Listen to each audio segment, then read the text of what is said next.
الكابتن أحمد حسام ميدو قال لو أنا كنت مع كريستيانو كنت حتخانق معاه في الفريق.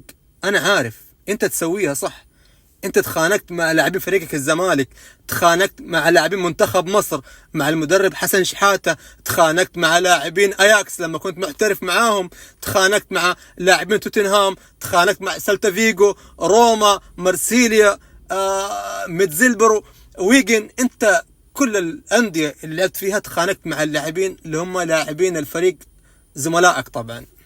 طيب كريستيانو ليه ما تخانق مع فان ستيروي؟ ليه ما تخانق مع لويس ساها، مع تيفيز، مع روني، مع كريم بنزيما، مع آدي بايور؟ لعب مع مهاجمين يعني أساطير كرة قدم. ليه مثلا ما تخانقوا معاه؟ قالوا أنت ما تعطينا كورة. ايوه انت بتتخانق مع يميدو، كلامك صح، انت ما تسيب احد.